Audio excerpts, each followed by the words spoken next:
Les poils poussent dans un cycle qui s'appelle le cycle folliculaire. Ok? Donc, si ça c'est du temps et si ça c'est du croississement capillaire, le cycle commence avec l'activation d'un follicule pileux qui se remplit de mélanine. Quand le follicule est rempli de mélanine, un poil pousse.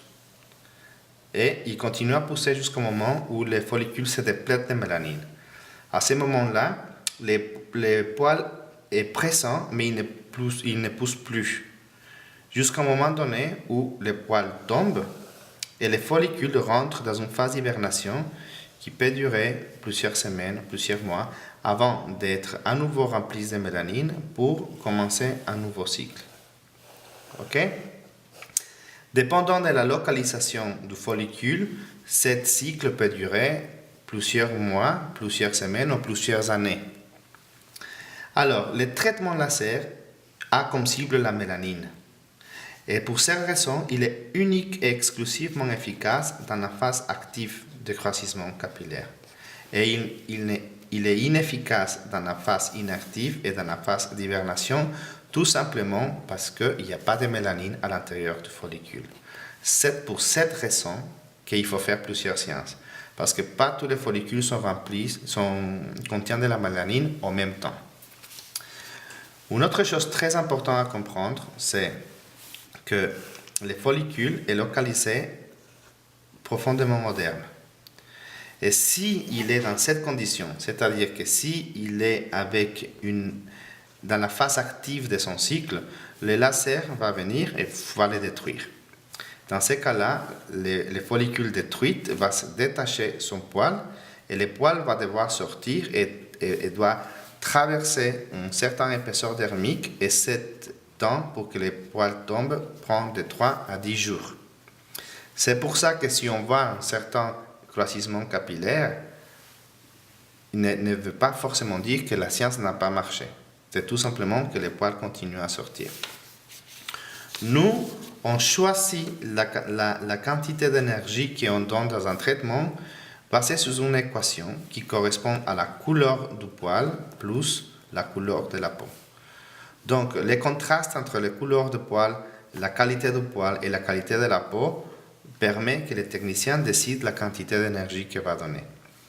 De temps en temps, on a tendance à augmenter cette énergie si c'est nécessaire ou on va la descendre si c'est nécessaire. Nous, on a contrôle sur la quantité d'énergie qu'on donne, mais on n'a pas aucun contrôle sur la couleur du poil, bon, les patients non plus, et sur la couleur de la peau.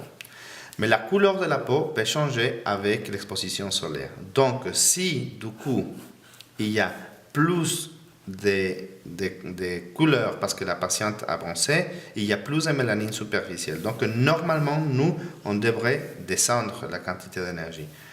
Et si la peau devient plus pâle, normalement, on devrait augmenter la quantité d'énergie.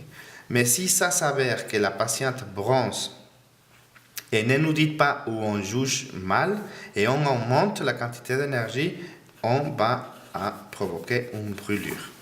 Donc, pour éviter les brûlures, il faut que les patientes ne s'exposent pas au soleil immédiatement avant une intervention ou après et qui nous prévient pour qu'on puisse régler la quantité d'énergie. Le risque de cette intervention, c'est vraiment une brûlure.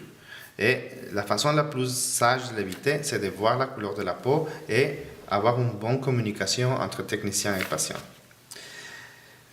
Les autres situations adverses, c'est une augmentation ou une diminution de la couleur de la peau. Ça s'appelle hypo- ou hyperpigmentation. Normalement, les deux conditions sont réversibles. C'est-à-dire que si le laser provoque ça, la peau reviendra à sa couleur normale dans la plupart des cas.